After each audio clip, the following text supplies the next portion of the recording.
Head fund is you putting money aside to get a month ahead on your bills. Let me tell you how that's going to. Before we jump into it, a couple things. Number one, I'm using the Money Mastery Toolkit here. You can grab it in my bio.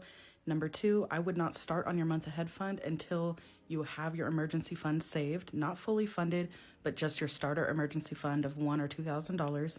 And also, preferably after your debt is paid off. You can do this before your debt is paid off, but just remember, the sooner you get your debt paid off, the faster you have that money back in your pocket and you're not giving money to credit cards and loans on interest.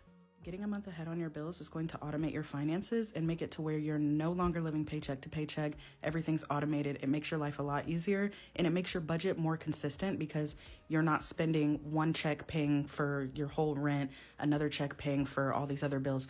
You are splitting the total evenly among all your checks. So I'll show you what that means.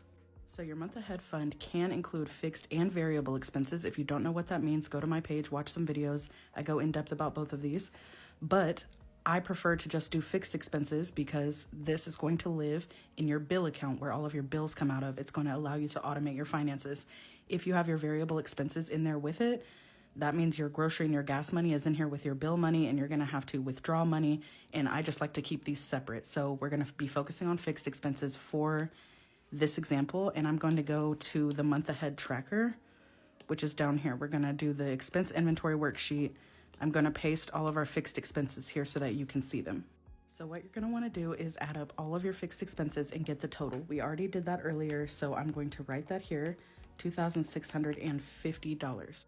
Once you have saved up this amount, and mind you, there are trackers in here as well so that you can save it up and keep yourself accountable. But once you've done that and you have this sum of money, you want to put that in your bill checking account where all of your bills are paid from. I recommend this to be separate from your spending checking account. So this amount, once you have it saved up, will live in your bill account. This is where all of your bills are going to come out of. So you want to set everything on auto pay to your bill account.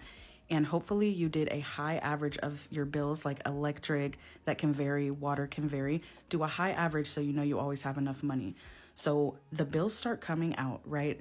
Obviously, you're going to have to replenish this account, but this is where it comes in to making your budget more consistent. So now we need to find out how much we need to send to the bill account per check to replenish it. And like I said, it's going to be a consistent amount now. So to figure that out, we want to say, how often are you paid? Say in this example, we are paid bi-weekly. So we're going to put bi-weekly here. And that means you get paid twice a month, usually, sometimes 3 times, but we're just going to go with twice. So what you're going to want to do is take your total fixed expense amount here and divide it by 2. We're dividing it among your paychecks.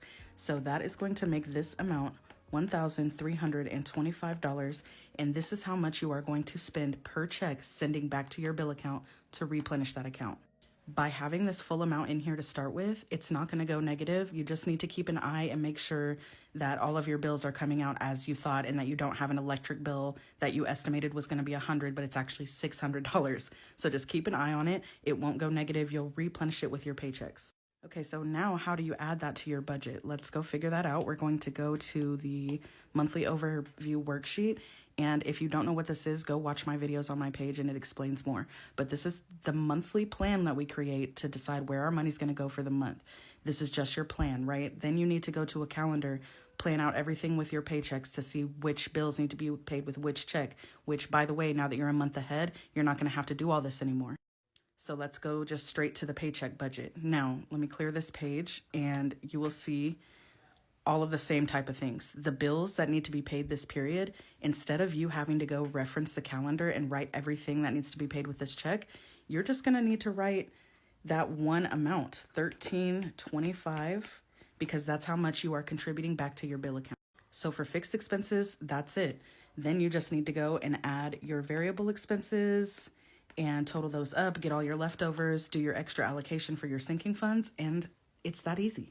So being a month ahead on your bills obviously makes your life easier. Like I said, it makes your budgets more consistent. You know exactly what you have to send to your bill account. It makes your life easier because everything's on auto pay and you really don't have to think about it anymore. Just make sure you have your emergency fund in place before you save for this, and preferably your debt paid off. But if you don't want to wait that long, if you have a whole bunch of debt, it's going to take you a while, you can go ahead and start saving up for this. I will say that saving to get a month ahead, obviously you want to save this full amount of your fixed expenses, right? You can save that as you have extra money. So as you're going through and you're doing your budgeting, set up a sinking fund for month ahead and send any extra money you can there after you are paying your debts and do all that. That way you can slowly build this up. And once you get to the full amount, like I said, you put that in your bill account and it goes from there. I hope that helps. I know this was a long video. Let me know in the comments if you have any questions. You got this, friend.